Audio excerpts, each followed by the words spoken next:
Cooking லாங்குவேஜில் நம்ம பார்க்க போகிறது குலோப் ஜாமுன். குலோப் ஜாமுன் உடையாமல் எப்படி செய்யலான்றது சின்ன சின்ன டிப்ஸ் வந்து நம்ம பார்க்கலாம். குக்கிங் லாங்குவேஜ் சேனலை சப்ஸ்கிரைப் பண்ணாதவங்க சப்ஸ்கிரைப் பண்ணுங்கள், லைக் பண்ணுங்கள், பெல் பட்டனை ப்ரெஸ் பண்ணுங்கள். இப்போது குலோப் ஜாமுன் எப்படி செய்யலான்னு பார்க்கலாமா? வாங்க வீடியோக்குள்ளே போகலாம்.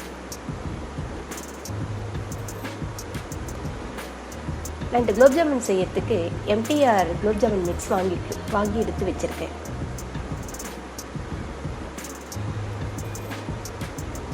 இப்போ இந்த மாவை நம்ம ஜலிச்சு எடுத்துக்கலாம்.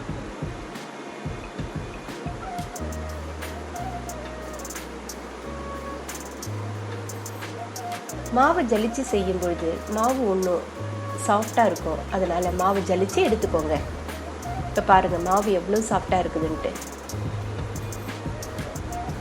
இப்போ இதில் நான் கொஞ்சம் கொஞ்சமாக பால் விட்டு கலந்துக்கிறேன். நான் இங்கே ஃப்ரிட்ஜில் வச்ச நல்ல சில் பாலை தான் இதில் நான் சேர்த்துக்கிறேன். காய்ச்சின பாலாக இருக்கணும்.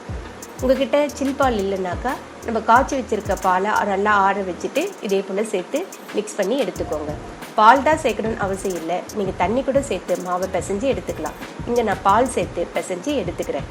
இதே போல் பாலை கொஞ்சம் கொஞ்சமாக விட்டு மாவை நல்லா அழுத்தி பிசையாமல் சாஃப்டாக பிசைஞ்சு எடுத்துக்கோங்க.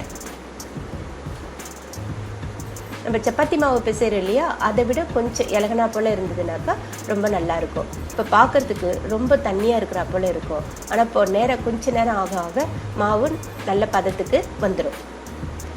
இந்த பதத்துக்கு நீங்கள் மாவை பிசைஞ்சு எடுத்துக்கோங்க. இப்போ இதில் ஒரு ஸ்பூன் நெய் விட்டுக்கிறேன். இது எல்லாத்தையும் நல்லா பிசைஞ்சு விட்டுக்கோங்க. இப்போ நம்ம நெய் போட்டதுனால முதல்ல மாவு நம்ம கை ஃபுல்லாக விட்டுச்சு இல்லைங்களா, இப்போ நெய் சேர்க்கும்பொழுது அந்த ஒட்டுறது கம்மியாக இருக்கும். மாவை இந்த பதத்துக்கு பிசைஞ்சு எடுத்துக்கோங்க. இப்போ நான் கையில் கொஞ்சம் நெய்யை தடவிட்டு இப்போ இது நல்லா அமுத்தி விடுறேன்.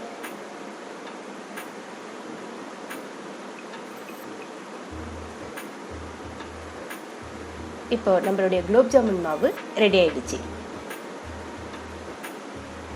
இப்போ பாருங்கள் கையில் ஒட்டலை பாருங்கள், ஏன்னா நம்ம நெய் போட்டிருக்கோன்றதுனால அது கையில் ஒட்டலை நம்மளுக்கு. இப்போ இந்த மாவை மூடி வச்சிடலாம். ஒரு 10 நிமிஷம் அப்படியே இருக்கட்டும். அதுக்குள்ளே நம்ம சுகர் சிரப் ரெடி பண்ணிக்கலாம்.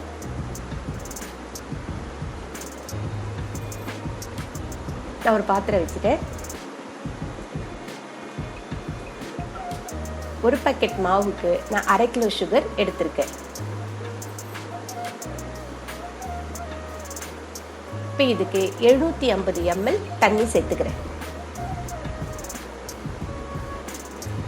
இப்போ இந்த சர்க்கரை நல்லா கரைஞ்சி வரட்டும். நம்ம பாக்கெட்டில் கொடுத்துருக்க அளவில் சர்க்கரை அதிகமாக கொடுத்துருப்பாங்க. நம்ம அப்படி செய்யும்பொழுது ரொம்ப ஓவர் ஸ்வீட்டாக இருக்கும். அதனால் ஒரு பாக்கெட்டுக்கு நம்மளுக்கு 1/2 கிலோ சர்க்கரை போதுமானது. இப்போ சர்க்கரை நல்லா கரைஞ்சி வரட்டும்.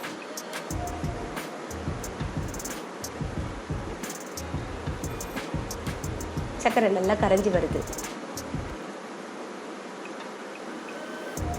இதுக்கு பாகுபதம்லாம் எதுவும் கிடையாது, சர்க்கரை நல்லா கொதிச்சு வந்தால் போதுமானது.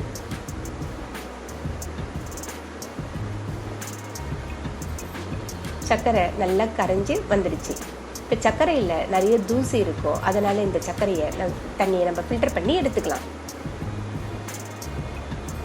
இதே போல் ஒரு அகலமான பாத்திரத்தை வச்சு ஃபில்டர் பண்ணி எடுத்துக்கோங்க.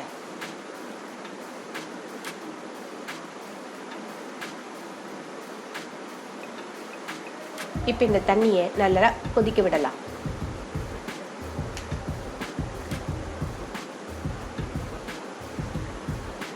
சக்கரைப்பாகு நல்லா கொதிச்சு மேலே நுரைய வருது பாருங்க. இது நம்ம எடுத்திருக்க மாவுக்கு சிரப் ரொம்ப அதிகமாக இருக்கிற போல இருக்கும், ஆனால் நம்ம கொஞ்சம் கொதிக்க வைக்கும் பொழுது சுகரும் கொஞ்சம் திக்னஸ் கொடுக்கும். அதோடு இல்லாமல் நம்ம குலோப் ஜாமுன் போட்ட உடனே எல்லாமே அது இழுத்துக்கும். அப்போ இந்த தண்ணி நம்மளுக்கு கரெக்டாக இருக்கும். இப்போ பாருங்கள் நல்லா கொதிச்சு வருது. இதே போல் நல்லா கொதிச்சு வரட்டும். கேஸை ஹையில் வச்சு இதை கொதிக்க விடுங்க.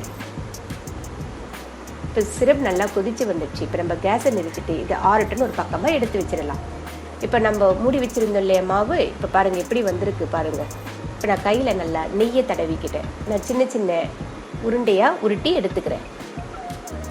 இதே போல் கொஞ்சமாக மாவு எடுத்து நம்ம உள்ளங்கையில் வச்சு நல்லா தேய்ச்சி எடுங்க.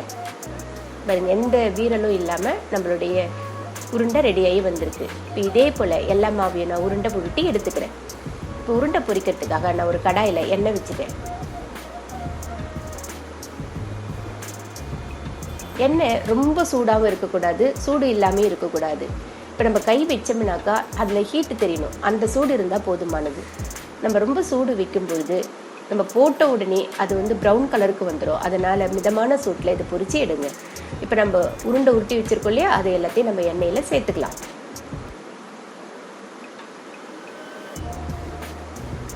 இதே போல் ஒன்று ஒன்றா எண்ணெயில் சேர்த்துக்கோங்க. இங்கே நான் பெரிய கடாய் வச்சுருக்கேன்றதுனால நான் உருட்டியிருக்க எல்லா மாவையும் ஒரே நேரத்தில் போட்டு பொரித்து எடுத்துக்கிறேன்.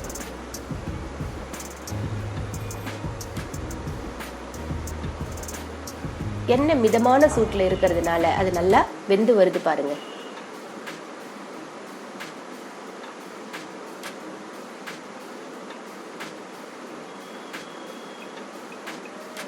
உடனே திருப்பாம கொஞ்சம் நல்லா வெந்து வரட்டும். இப்போ ஓரளவு ஒரு பக்கம் வெந்து வந்திருக்குது.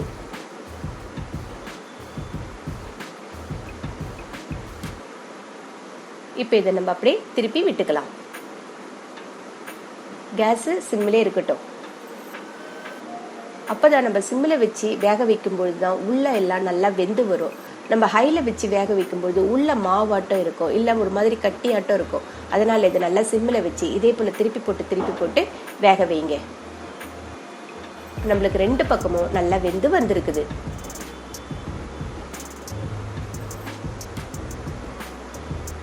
ஒன்று கூட உடையாம எல்லாம் முழுசா எவ்வளோ அழகாக வந்திருக்கு பாருங்க.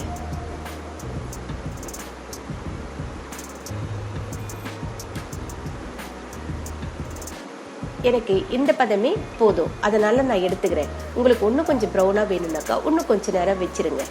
இப்போ இது எல்லாத்தையும் எண்ணெயை வடிச்சிட்டு நம்ம ஒரு வடிக்கு மாற்றிக்கலாம். இதே போல் ஒரு வடி இருந்ததுனாக்கா அதில் மாற்றிக்கோங்க.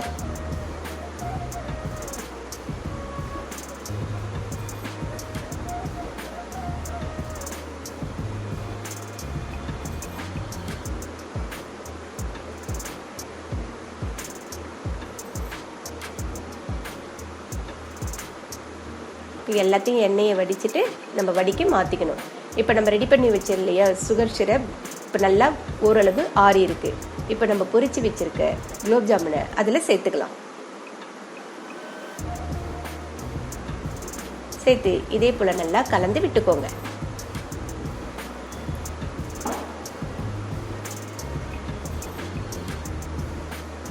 எல்லா உருண்டையும் சுகர் சிரப்ல மூங்கும்படி இதை நல்லா ப்ரெஸ் பண்ணி விடுங்க. இந்த ஸ்டேஜில் நீங்கள் கொஞ்சம் ஏலக்காய் பொடி கூட சேர்த்துக்கலாம்.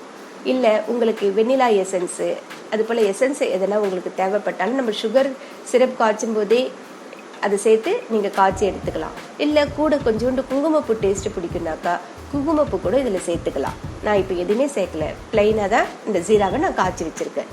இது அப்படியே இருக்கட்டும்ன்ட்டு நல்லா ஆறட்டும். ஒரு 20 நிமிஷத்துக்கு அப்புறம் நம்மளுடைய குலோப் ஜாமுன் எப்படி அழகாக சூப்பராக உப்பி வந்திருக்கு பாருங்கள். ஒன்று கூட உடையாமல் ரொம்ப அழகாக வந்திருக்கு. நீங்களும் ட்ரை பண்ணி பாருங்கள். இந்த வீடியோ உங்களுக்கு பிடிச்சிருந்துனாக்கா லைக் பண்ணுங்கள், ஷேர் பண்ணுங்கள், சப்ஸ்கிரைப் பண்ணுங்கள்.